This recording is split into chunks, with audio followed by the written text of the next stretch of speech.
I did this for you.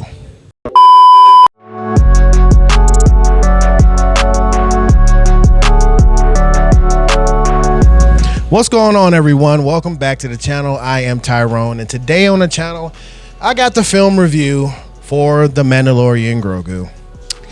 Yes, this is the last thing that Kathleen Kennedy probably greenlit before she left Lucasfilms, and let's just say I hope this is the last. Okay, now before I get into this, I'm gonna say that I did not hate this film. Okay, this is just a mediocre, subpar film. All right, and what makes this film subpar is not Pedro Pascal and his acting or anything like that.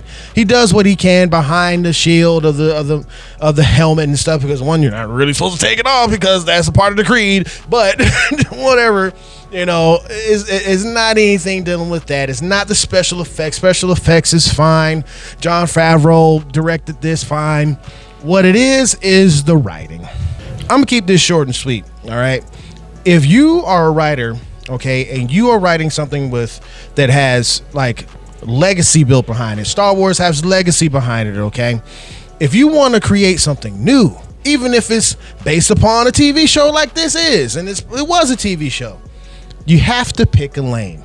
This film does not know if it wants to be a bounty hunter film or it wants to be a father and son getaway film and going on to a mission. Okay, this film tells you specifically what this movie is going to be about from the beginning.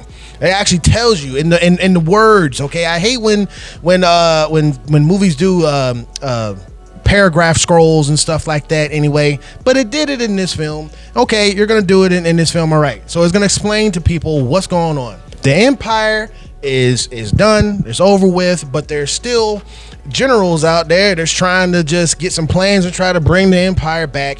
And Dinjarin Mando, okay, he is responsible for hunting them down because he works for the Republic now, and he's charged for hunting them down and getting down these generals and bringing them to justice or just killing them. Okay, really, they really just need information to see what the Empire is up to do next.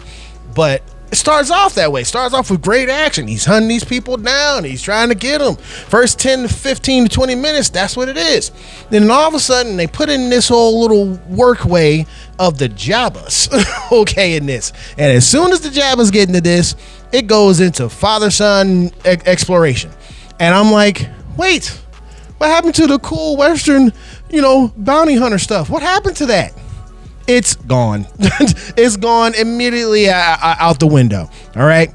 Now, again, I say the special effects is great. The action is great, especially in the first 15, 20 minutes of this film.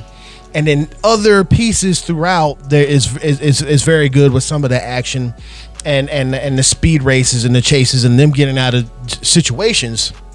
But putting two storylines in one film makes the film very junky, and it makes it doesn't know where it wants to be, and that was the downfall for this film for me. Now, there was a character in this film.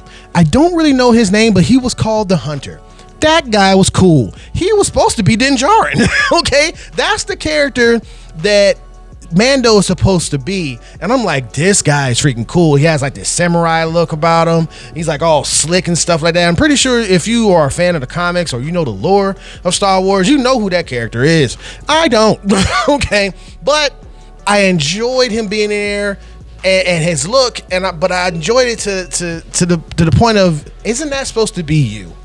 I mean, this samurai hunter was a badass to the point where I'm looking at it, the fights between them. It's neck and neck between him and Mando. You don't really know who's going to win, but of course you know Mando's going to win because he's a star of this story. This convoluted story. Look, at the end of the day, I've said it several times when it comes to Star Wars that George Lucas made a huge world, a huge galaxy, to be honest, and you can't just focus on one family with the Skywalkers. You just can't.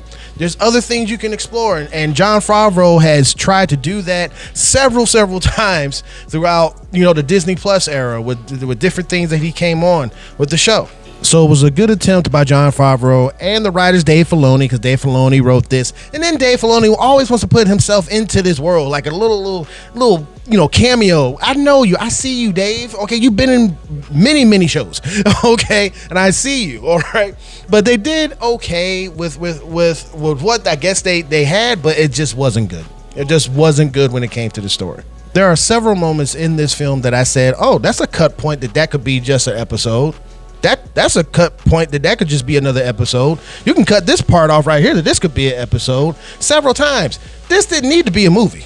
It really didn't. This could have been on Disney Plus as a series or as just a long ass episode. Let's just be honest. This film behind me, Mandalorian and Grogu, they know what they were doing. Because my audience was laughing and cheering and having a good old time. This was not directed towards me. This was not directed towards anyone that likes a cohesive story. All right, not at one bit. This was just a merchandising baby Grogu, baby whatever Yoda thing for them to make money off of, and that's exactly what they did. Now I do have to say one thing, okay? There was a point to where something happens where Grogu has to step up, all right? And I enjoyed a lot of that being filmed. I enjoyed the puppetry because Grogu was a puppet and then there's some other puppets in here. I did not like the Jabbas being freaking animation, but that I guess they got to save costs in a certain way to put all this special effects with the whole Jabbas and stuff. And I didn't like the storyline of the Jabbas and stuff too because it was so predictable. You could have stick with the bounty hunter thing. He's a bounty hunter. It's the Wild Wild West in space. Keep it with that. But no, they don't want to do that. They don't want to do that. Hunt down the Imperials. That's what you're supposed to do. And he didn't do it. All right, I'm going to shut up with my rant right here. I'm just going to give my rating for this film. This film is a C. All right, it's right smack dab in the middle, mediocre, average. What you've been seeing from Star Wars of late, especially even what you've been seeing from the show, because the third season was crap. The first season was good. The second season was mediocre, and that's how it goes. Okay, this is right up there with right in between the second season and the third. All right, but hey, if you want to bring your kids out here, they're gonna love it. The kids were out there just having a good time in my theater, loving this thing. All right, but me, I want a good cohesive story, and they just smashed two things into one, and then one just took over majority of the film, and I'm like, this is boring me. This is boring me. What's next? Thank you so much for clicking on this video. I really do appreciate you guys. Go ahead and do me a favor, get in the comments and let me know what you thought about this film. Let me know what you think about Star Wars in general and the trajectory of where it's going to go. And now that Kathleen Kennedy is out and Dave Filoni is in, and they're of course they're going to be keeping Jon Favreau to be directing this stuff. I just need better writers. Give better writers. Get in the comments and let me know what you thought about this. And if you did like my review for this film, please hit the thumbs up. Really does help out this channel more than you know. And if you're new to the channel, please consider hitting that subscribe button. Hit the notification bell to stay up to date with everything I do right here on YurpNationENT. Okay, there's more to come, so please subscribe. There's going to be more things. I need your help to get back to that 73 and up 1,000 subscriber count. It'll be there. Click more stuff on the side of this stuff, okay? Mediocre Star Wars is here to stay. Bye.